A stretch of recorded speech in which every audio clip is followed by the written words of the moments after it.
अच्छा बादल, आज मौसम कितना सुहाना है ना। सुनना बरखा, हाँ तोर से एक बात पूछो। पूछ ना बादल। तै मोर से कितना मैं करथस? अब मैं तोला कैसे बताऊं कि मैं तोला कितना माया करती हूँ। बस इतना कहना चाहत हूँ कि भगवान तोला ऐसे बना है कि मैं बरखा तो का और बरखा भी तोर दीवानी हो जाएगी। अरे बरखा सुन तो।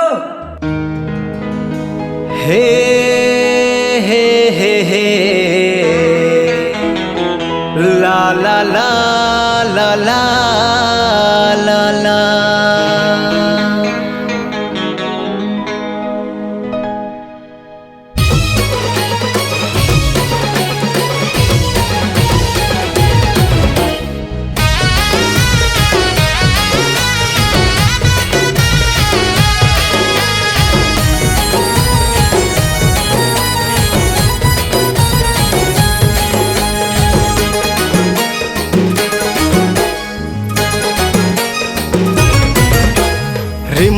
रिम झिम बरसे जैसे सावन में पानी वो।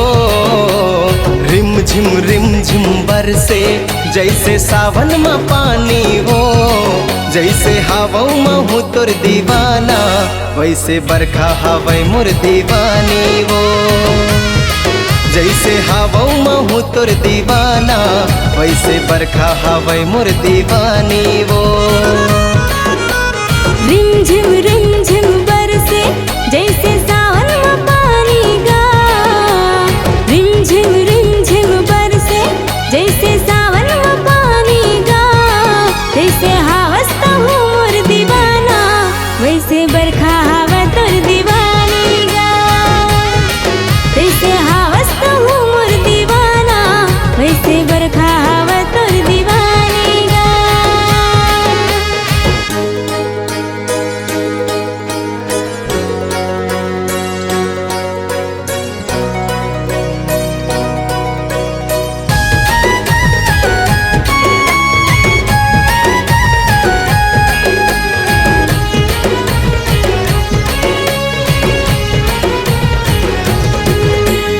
बारिश के पहला बूंद रानी गिरे तोर गोरा बदन माँ। ऐसे लगे मोला आग लगे हवे राजा का मोर रंग रंग माँ।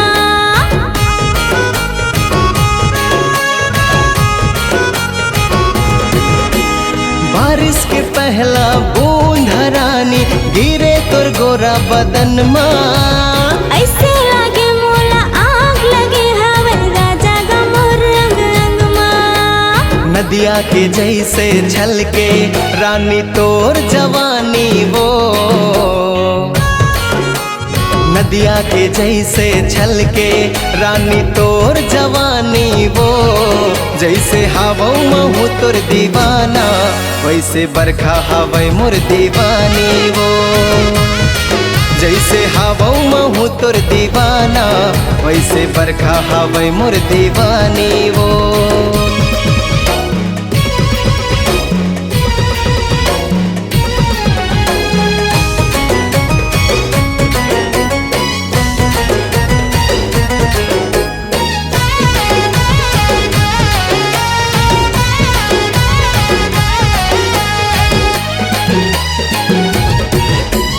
कारी घटा संग बिजली चमके डर लागे बरसात माँ। तै का बचिंता कर थस रानी, मैं हवा वो तोर साथ माँ।